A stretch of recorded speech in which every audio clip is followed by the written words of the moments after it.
hoy tenemos con nosotros a un escritor. Él es Juan Manuel Faraguiñán Fernández Cígares. Él es licenciado en Derecho por la Universidad de Granada, además es doctor de Historia de Derecho por la Universidad de Jaén y es profesor actualmente en la Escuela Superior de Comunicaciones en Granada. Entonces le tenemos porque ha escrito un libro, y un libro muy especial. Ese libro nos va a poner en contacto con los ideales de una Europa y está muy en sintonía también con esos objetivos que os he comentado del espacio Luzaro, porque pensamos que esa manera de entender Europa pues es una manera de poder convivir también más las personas. Y entonces por ello pues él está aquí, pues está con nosotros y bueno, pues estoy muy agradecida, yo y todos los que formamos parte del Espacio Luzarra, de tenerle presente aquí. Entonces espero que paséis una buena tarde con él, que nos va a abrir los ojos acerca de este tema, así que muy agradecidos por tu presencia. Muchas gracias.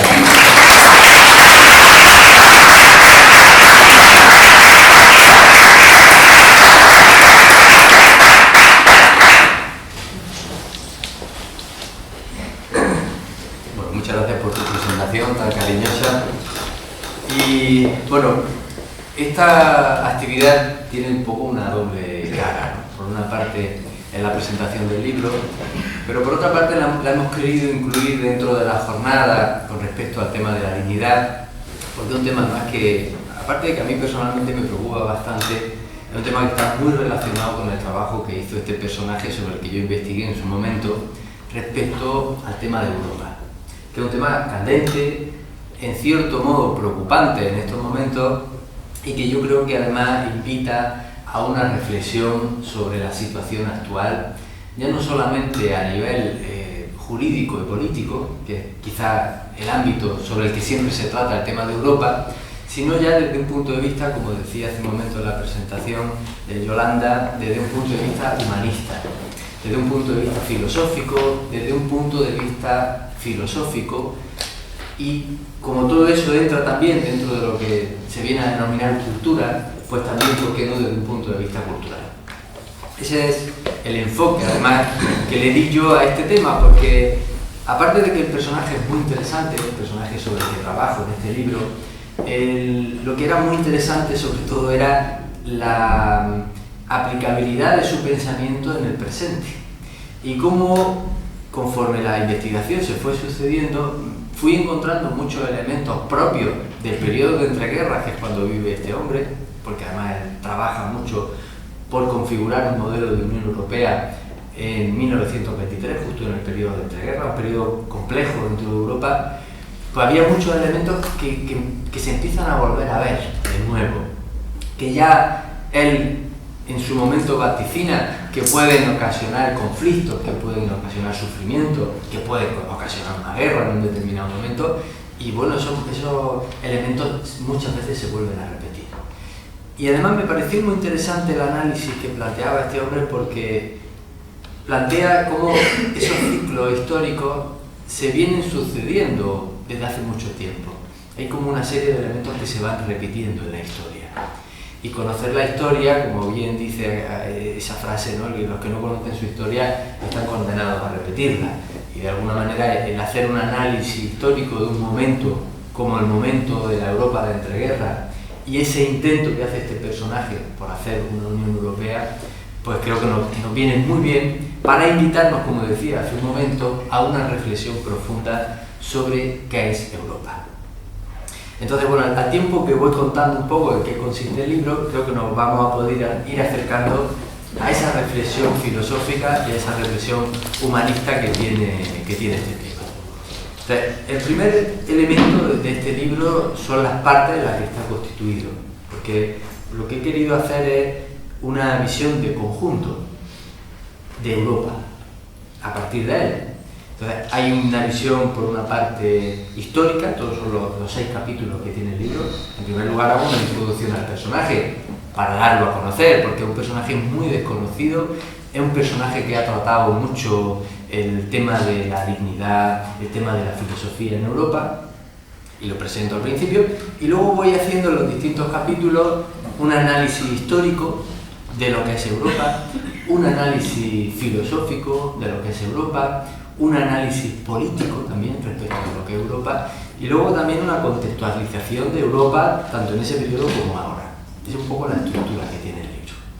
Ahora bien, ¿por qué creo que eso es útil? ¿O por qué creo que eso es interesante? ¿Y qué relación puede tener esto con la dignidad? Pues precisamente esa relación está en una cuestión que está vinculada a la filosofía directamente. Si nosotros partimos de un análisis profundo de esa estructura de lo que se configura el pensamiento humano desde el punto de vista filosófico, desde el punto de vista incluso artístico, cultural, podemos ir de alguna forma atisbando si realmente existe una identidad europea, que quizás sería la pregunta de entrada con la que podríamos comenzar. O sea, ¿realmente qué es Europa? ¿Existe realmente una identidad europea? Y en esto no todo el mundo está muy de acuerdo, y todos tienen parte de razón.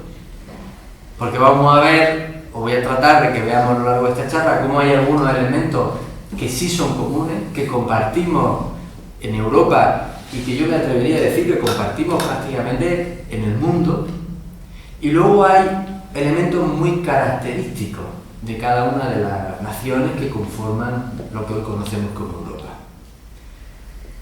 Y no son incompatibles, que quizás ahí es donde estaría el punto de reflexión filosófico. No son elementos incompatibles. Entonces, ¿qué es Europa? Lo que plantea Kalergi es interesante, porque Kalergi va de alguna forma escarbando en las raíces de Europa y se va dando cuenta que son unas raíces muy profundas. Son unas raíces tan profundas que llegan a Asia y llegan a Oriente, a la cultura oriental. De manera que esto que muchas veces hacemos, ¿no?, de romper Oriente y Occidente y establecer una diferencia, estaría un poco menos claro de lo que en principio parecería, porque de alguna forma Occidente había estado siempre bebiendo y nutriéndose de esas raíces orientales. Por lo tanto, hay muchos elementos culturales en Occidente que tienen una raíz oriental. Y entonces Kalergi va a ahondar en esta idea, va a profundizar. Por eso el primer capítulo, aparte de la biografía del personaje, lo he dedicado a esas raíces principales, a esas raíces históricas. Esas raíces, entonces, ¿de dónde llegarían? Hay muchos autores que dicen que las raíces de Europa están en el mundo griego o en el mundo greco-latino. Y en cierto modo hay muchos elementos greco-latinos que son evidentes en nuestra cultura. Yo, por ejemplo, yo soy de Andalucía, de Granada. Y la cultura andaluza, hay muchos elementos que son romanos, hay una impronta enorme de dichos, de usos, de elementos de la gastronomía, que son muy característicos de la época romana, que dejaron los romanos cuando estuvieron aquí. Y del mundo griego, a nivel de la filosofía, de pensamiento, también hay muchísimos elementos que son muy parecidos. Luego, esas raíces de alguna forma todos coinciden en plantearlas. Pero luego además, cuando uno analiza ese mundo griego o ese mundo romano en profundidad, se da cuenta de que tiene además muchos elementos orientales.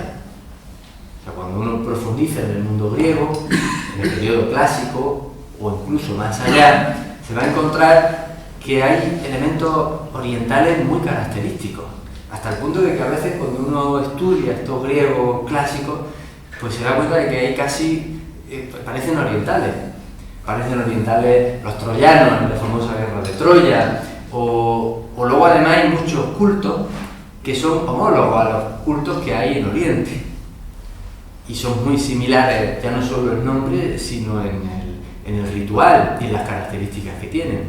Pero luego también durante la época de Roma, de la República y del Imperio, esa impronta oriental también va a llegar.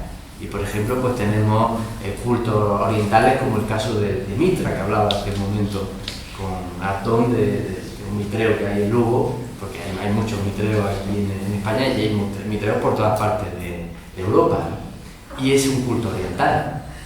Y también de alguna forma Kalergi habla que el cristianismo tiene unas raíces orientales también, porque el judaísmo es una religión semita que viene de toda la zona, donde también se podrían situar algunas de las raíces de Europa. Entonces, como pueden ver, el hacer ese análisis de las raíces de Europa, pienso, y creo que es un poco el objetivo que tiene mi reflexión en ese sentido, nos permite abrir un poco nuestra visión de las cosas.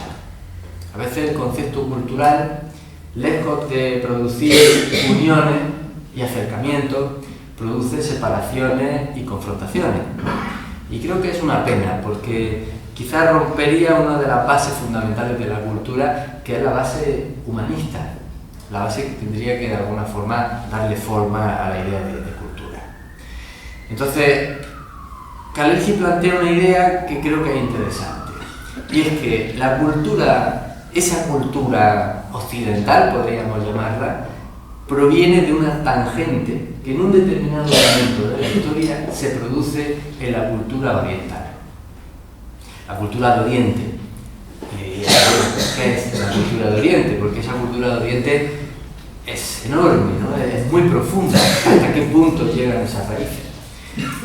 Ayer comentaba con Paco el tema de Sumer, de toda la civilización sumeria. Una civilización que nos profundizamos en la historia cerca de 5.000 años.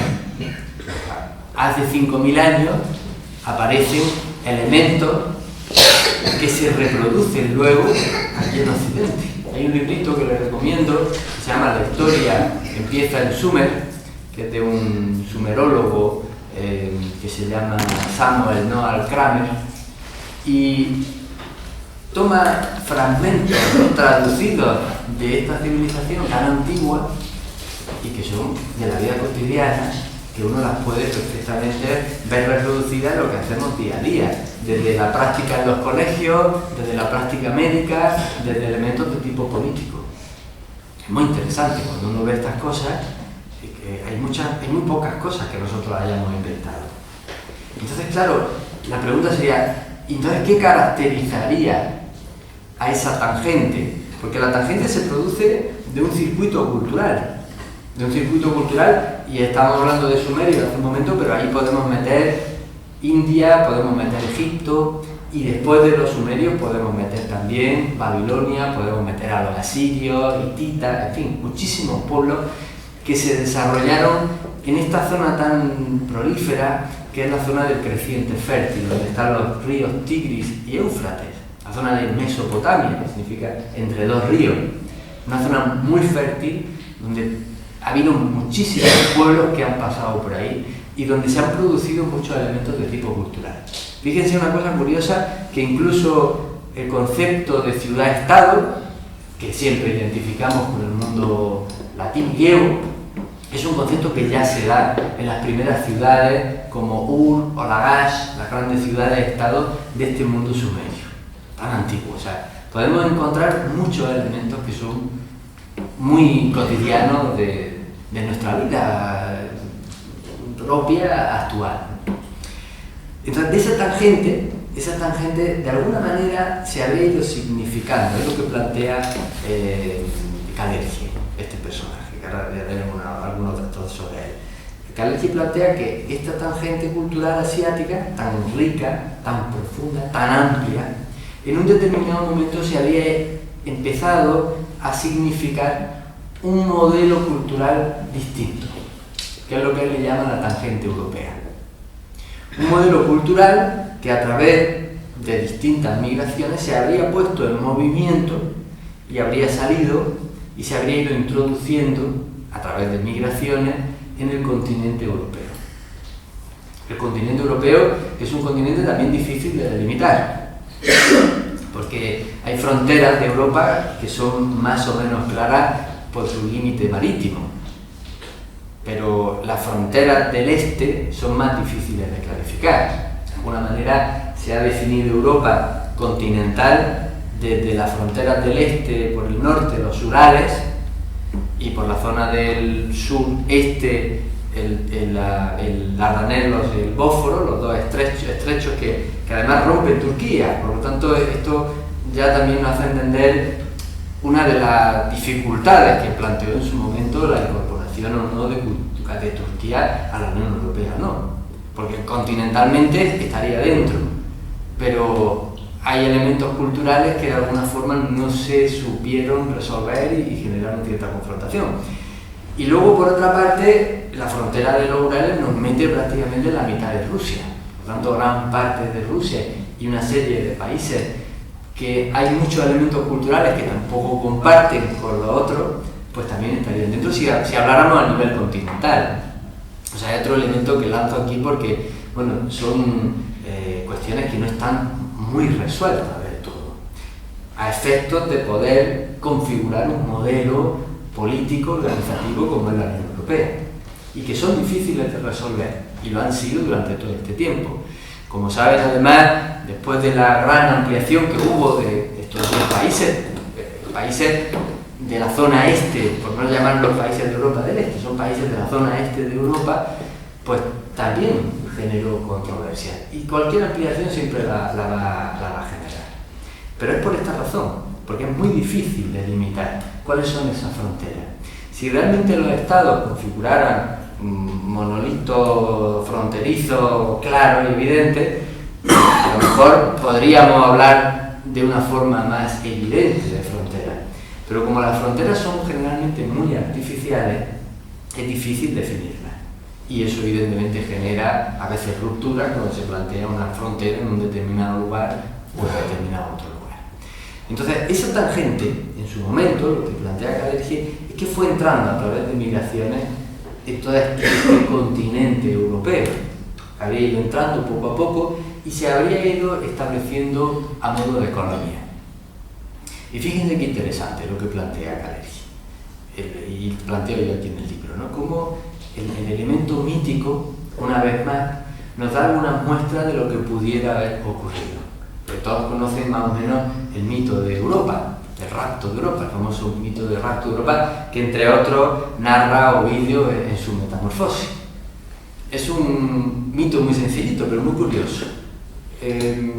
Plantea Ovidio que en ese mito lo que ocurre es que Zeus, que era muy dado a tener siempre amantes y se enamoraba mucho de mortales, se enamora de la hija de un rey fenicio que se llama Agenor. Se enamora de ella y entonces quiere seducirla. Y la seduce transformándose, cosa que hace mucho Zeus, se transforma en diferentes personas o animales, se transforma en esta ocasión en un toro. Muy interesante, fíjense el detalle simbólico que pueda tener. Pues el toro luego va a tener mucha importancia a nivel cultural en Europa. Y probablemente a nivel simbólico podríamos hacer un análisis más profundo. ¿Qué simboliza el toro? ¿Qué puede caracterizar al toro que tenga relación con esa tangente europea que se va generando? Porque es el toro el que se lleva, va a raptar a Europa, la hija de este rey fenicio. Pensar que Fenicia se encontraba aproximadamente donde está ahora Siria, donde está toda esta zona con tanto conflicto en estos momentos, y que está muy cerca de las costas de Creta, de esta isla alargada tan bonita para cuando se visita, que está al sur de Grecia. Entonces en el mito, Zeus rapta a Europa y se la lleva a Creta. Allí, ya transformado con su figura humana, pues yacerá con Europa y va a tener una descendencia. Una descendencia muy importante en la mitología griega, porque van a aparecer personajes como Minos, como Radamanto, como Sarpedón, grandes reyes, que a su vez van a fundar colonias en otras partes de Grecia. Son reyes muy importantes en la mitología, porque cuando uno estudia la mitología de Grecia, pues son precisamente los grandes fundadores de ciudades como Tebas o de Atenas, y ciudades que luego van a tener la preponderancia en todo ese modelo griego.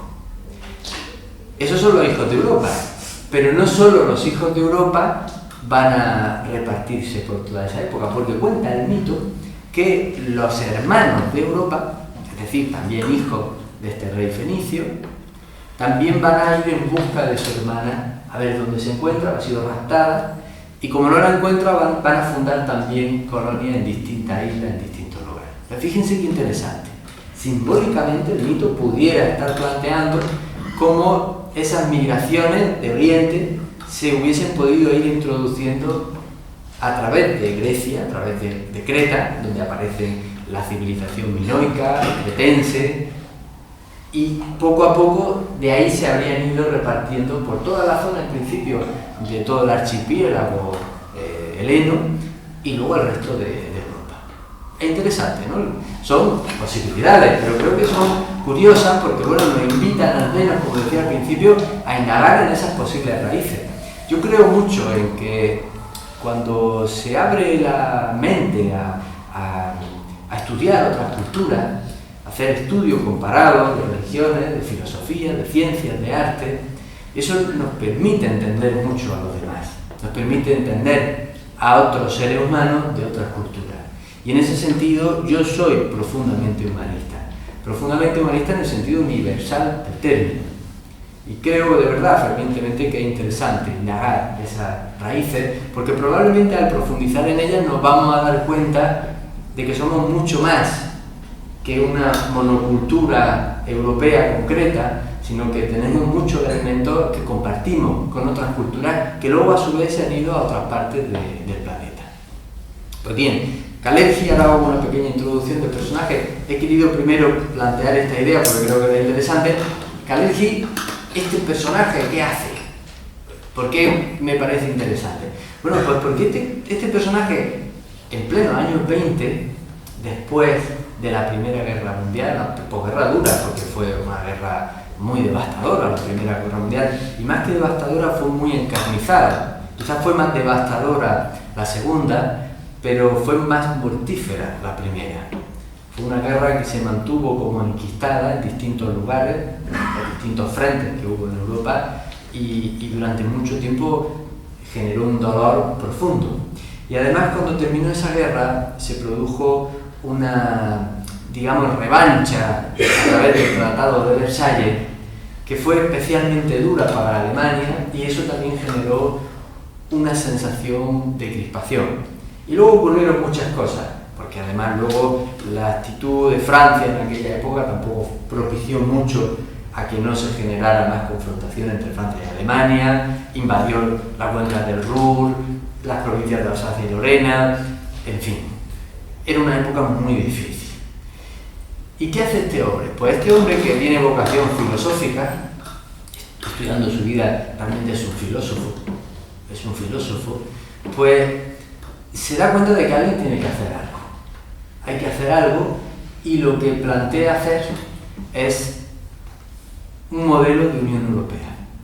Se da cuenta que a menos que los distintos estados europeos se unan, la guerra va a ser imposible de detener.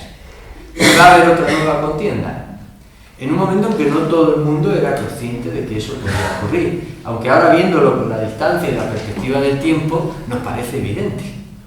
O sea, esa nueva contienda solamente se podría evitar a través de un sistema de Unión Europea.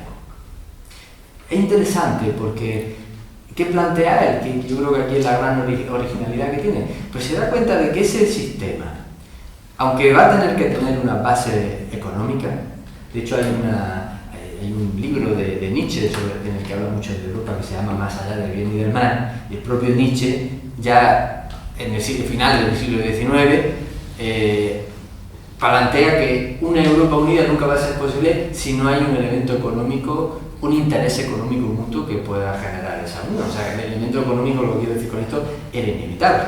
Kalergi también plantea, vamos a plantear un elemento económico que haga atractiva esa unión, pero sobre todo, y aquí es donde está quizá la diferencia de lo que planteaba Kalergi a lo que se plantea actualmente, sobre todo tenemos que ver el tema de la identidad, generar una identidad europea, un sentimiento de identidad europeo, que no entre en contradicción, ni contradiga, ni confronte las distintas identidades de las distintas naciones europeas, bajo ningún concepto.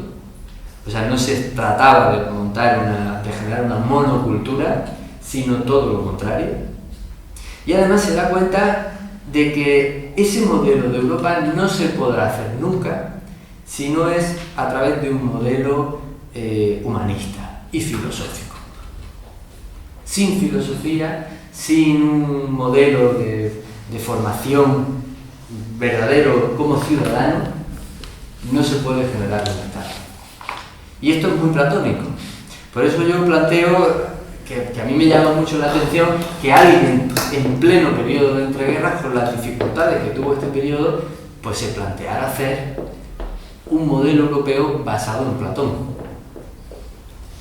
Hablando de alguna forma del bien común, hablando del individuo, de que cada uno pueda ser más uno mismo y que cada uno, además de ser uno mismo, pueda vivir en comunidad, hablando de que realmente se pueda evitar esa paz si todos entendemos que estamos juntos en esta historia y que todos vamos a un determinado lugar, que no hay diferencia entre uno y otro. O sea, ya eso empieza a plantearlo en ese momento.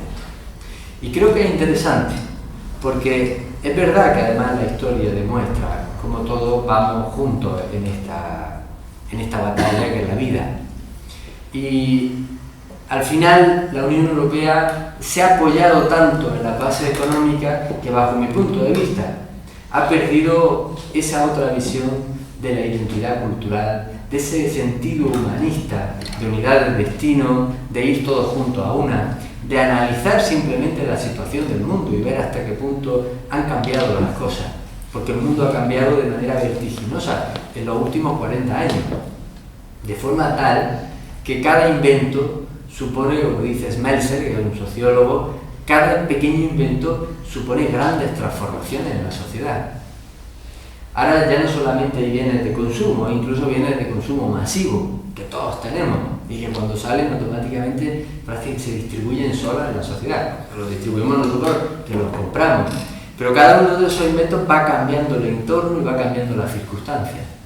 Claro, hablar de Europa y no ver que todos esos elementos tienen una repercusión en el ser humano, pues evidentemente nos lleva al objeto del título de la charla, que es el tema de la dignidad.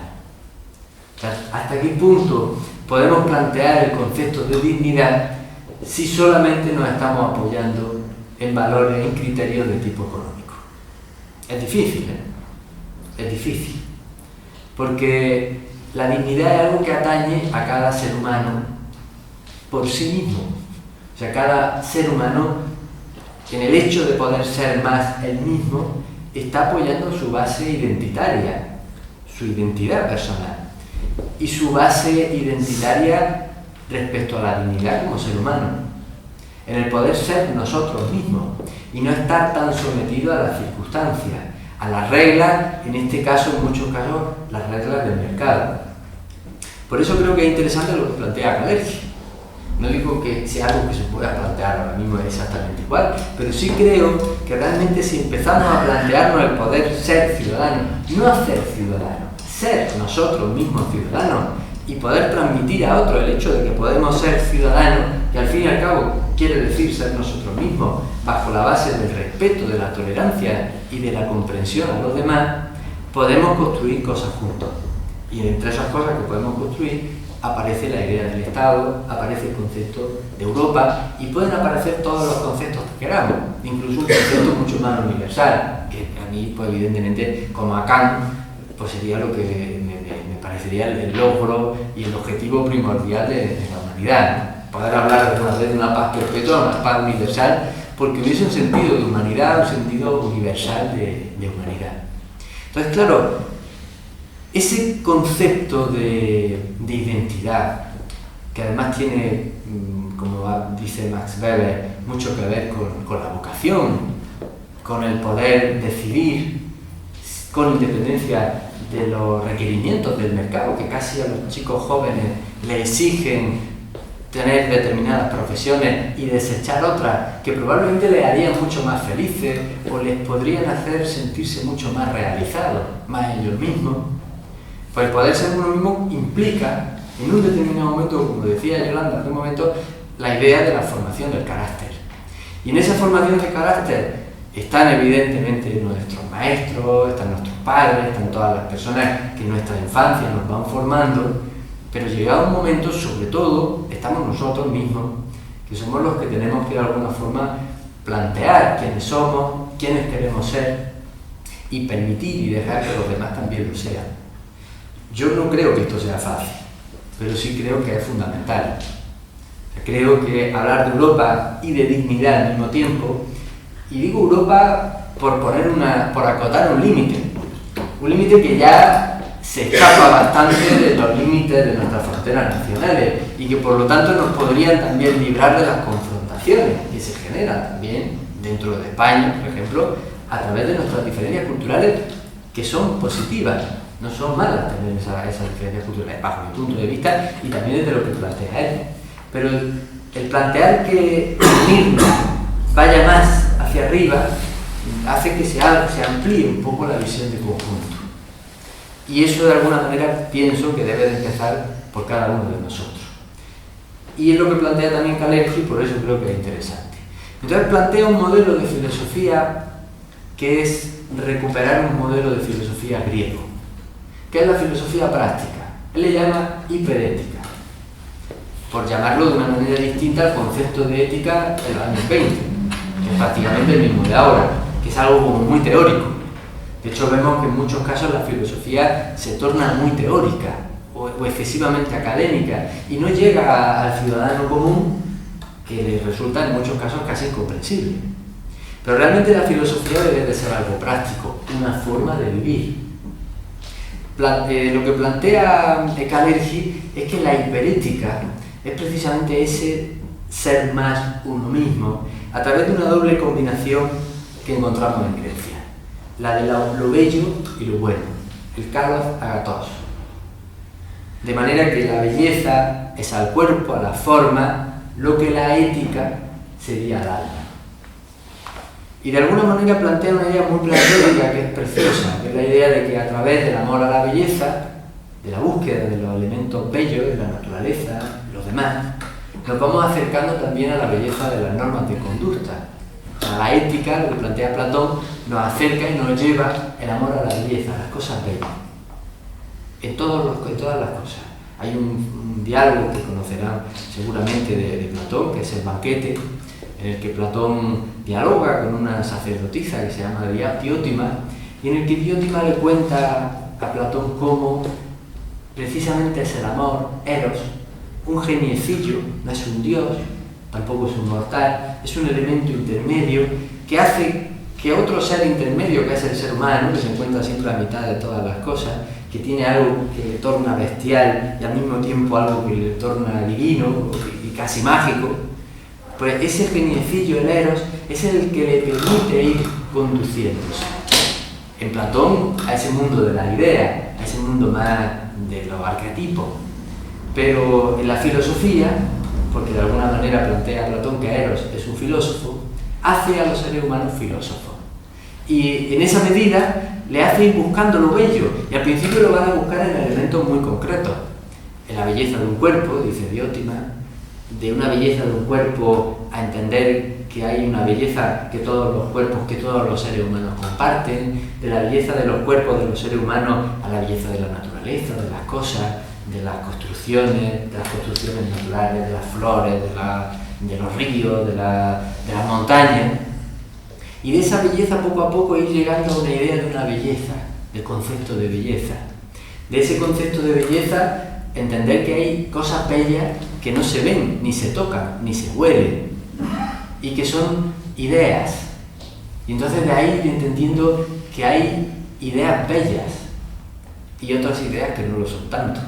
Y en ese sentido, una idea bella es la idea humanista, la idea de progreso, la idea de la felicidad del conjunto, del bien común.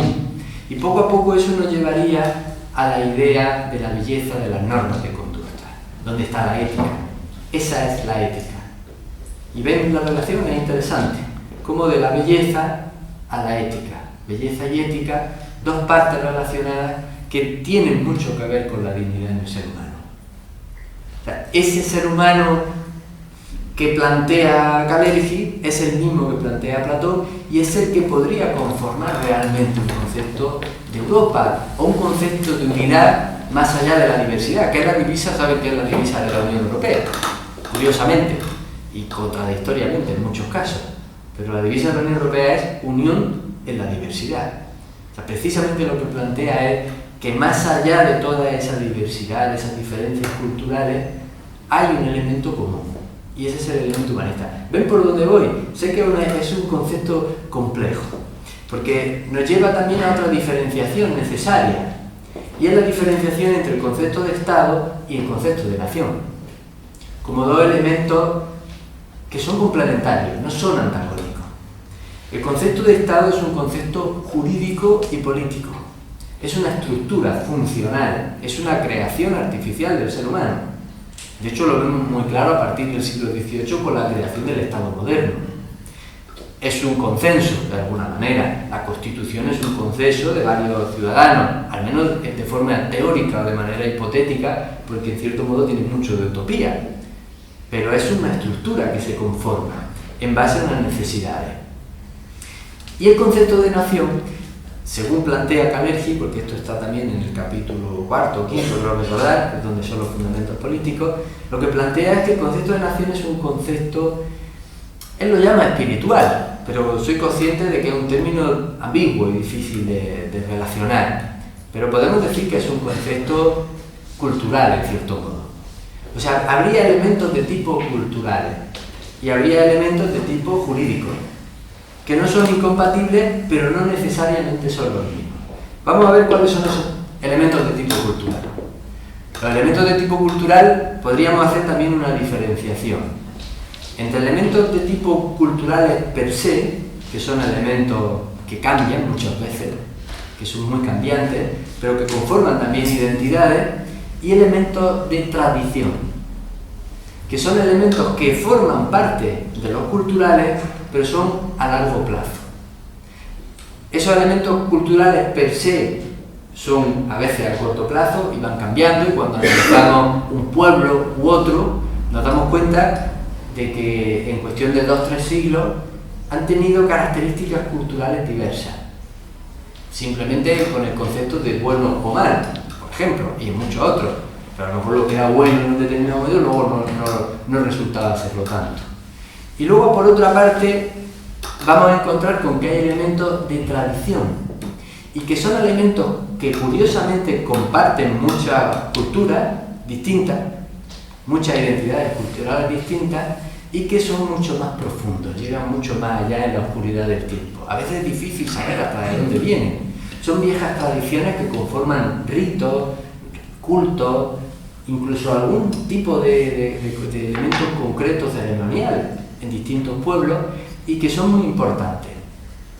Esto además hay muchos pensadores, filósofos, incluso psicólogos, como el caso de Jung, porque hay muchos otros dentro del círculo de Eranos, que era donde se reunía, yo no sé si conocen este personaje, Carl Gustav Jung, que es un psiquiatra suizo, es muy interesante, porque hace un análisis de la sociedad de principios del siglo potente e importante.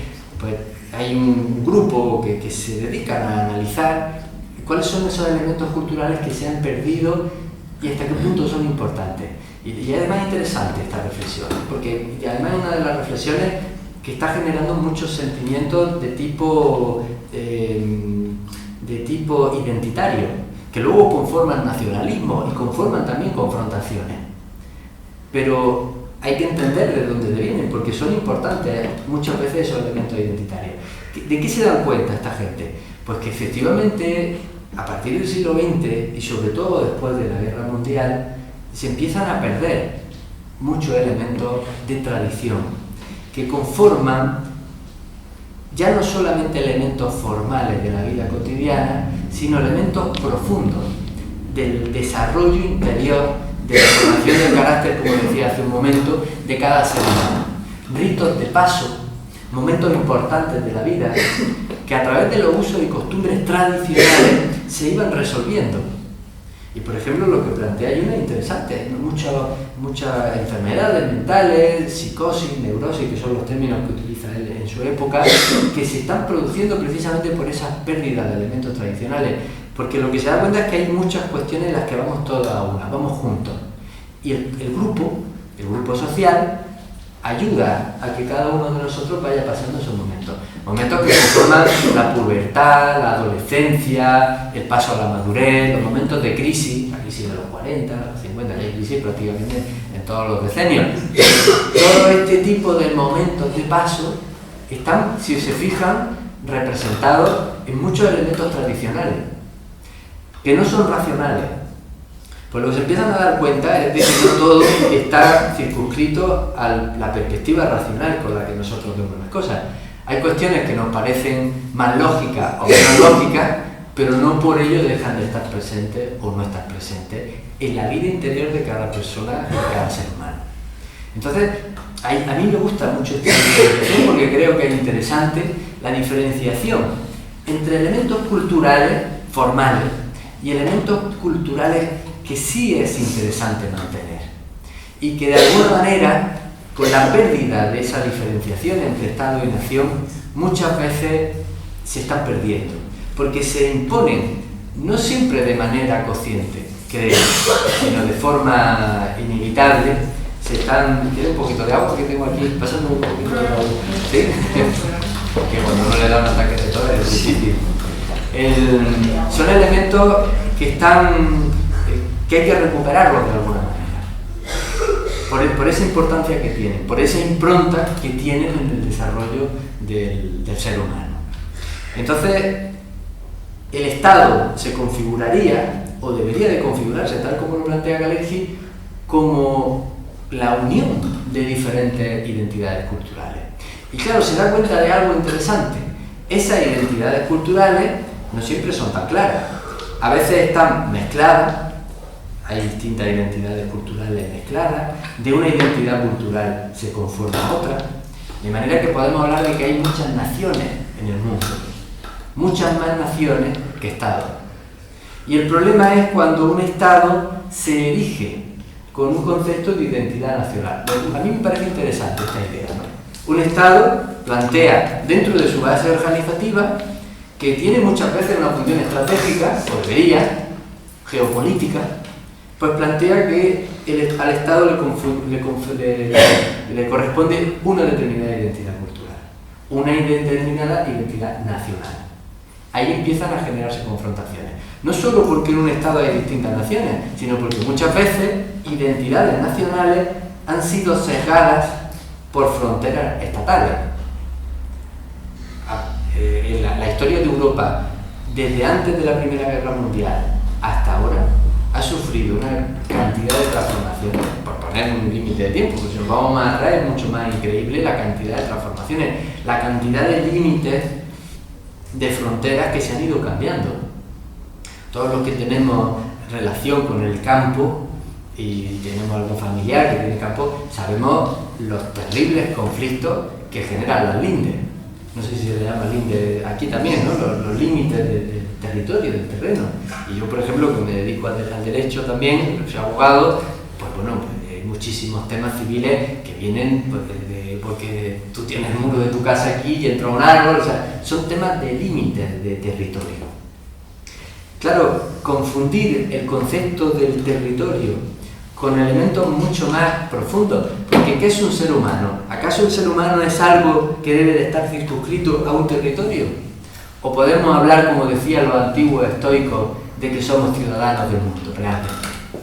Porque es cierto que cuando uno se va ahora a vivir a otro país, al final termina siendo de ese país. Y si empezamos también a hablar de nuestras propias raíces personales, vemos cuán lejos y cuán profundo también llegan. Entonces, claro, al confundir estos dos conceptos, plantea Kalergi que se generan confrontaciones. Por eso el modelo europeo que planteaba Kalergi en 1923 es un modelo federal. Es un modelo que de alguna manera plantease a través de una buena estructura política formal que en ningún momento un Estado tuviera supremacía sobre otro y que por otra parte cada Estado admitiera, reconociera, respetara, mantuviera las distintas identidades nacionales que le hubiera tocado en su territorio. Y de alguna manera lo que plantea Kalergi es, quizás de forma un poco ingenua, yo también de manera ingenua también lo creo en el fondo, que al plantear una apertura de fronteras mayores, esa frontera interna se disiparía. A nivel mercantil ha ocurrido, y por eso no pasamos a aduanas cuando cruzamos a Francia, cuando pasamos a otros países de Europa. Pero sí hay otras fronteras que son fronteras psicológicas y que son más difíciles de traspasar muchas veces, que son mucho más difíciles de comprender y que son mucho más difíciles de relacionar en un mapa, porque en el fondo cada uno pone sus propias fronteras y entiende cuáles son sus fronteras, aún dentro de un mismo Estado, aún dentro de una misma identidad nacional. Entonces, claro, la idea de Europa, ¿por qué podría tener relación con la dignidad del ser humano? Pues precisamente por eso, porque de alguna manera podría evitar, y de hecho lo hizo, lo ha hecho a medias, porque realmente Europa no ha llegado nunca a ser lo que en su momento se pensó, nunca ha llegado a tener un sentido político pleno. Se ha quedado en la parte económica, se ha quedado en la parte comercial. No aprovechó probablemente la impronta de sus primeros momentos, o probablemente no era el momento histórico todavía, quién sabe. Pero la realidad es que la Europa en la que vivimos ahora mismo es una Europa que bajo mi punto de vista, adolece de un sentido de identidad.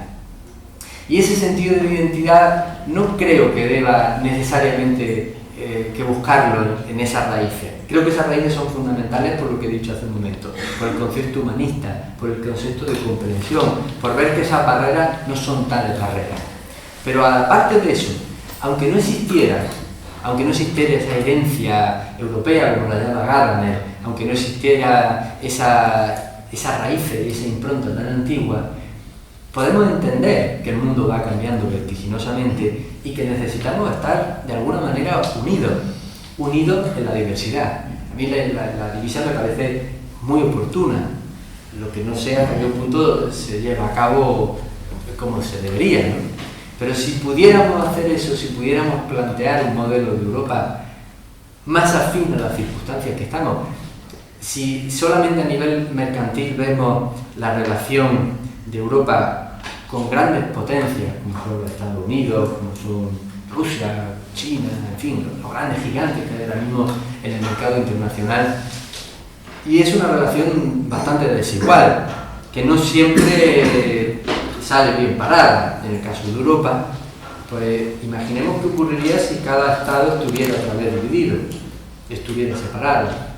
Al fin y al cabo, el fenómeno de la globalización ha hecho que tengamos que pensar en global.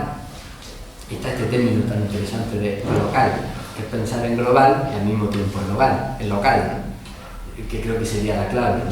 Pero tenemos que pensar sí o sí en global. Ya las economías son interdependientes.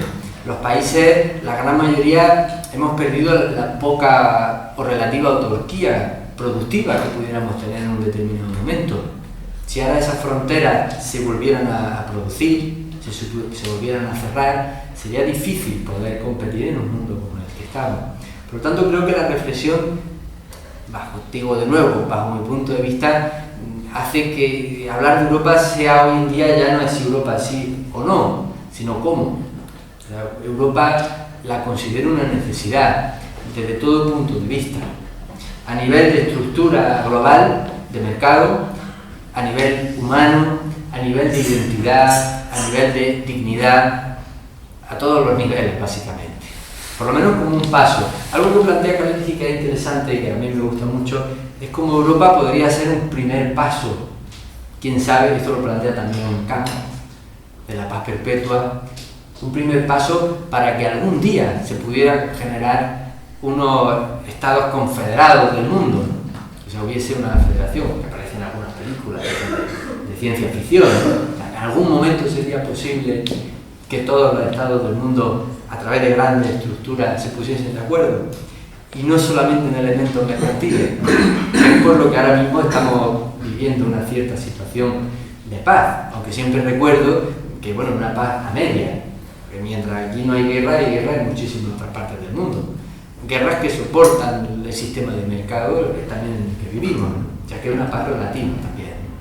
En fin, Con el libro lo que he querido, como pueden ver, es lanzar una reflexión profunda, no resuelta, lógicamente, ojalá pudiera yo dar la respuesta y saber cuáles son las soluciones a la situación que tenemos ahora en el mundo, pero sí creo que si no reflexionamos y reflexionamos entre todos, si no vamos sacando todos juntos reflexiones a este respecto y vamos viendo cuál es la situación en la que nos encontramos y nos ponemos juntos a trabajar en ello, va a ser muy difícil, porque el mundo cambia, van cambiando los sistemas, van cambiando las estructuras, pero nosotros seguimos y permanecemos.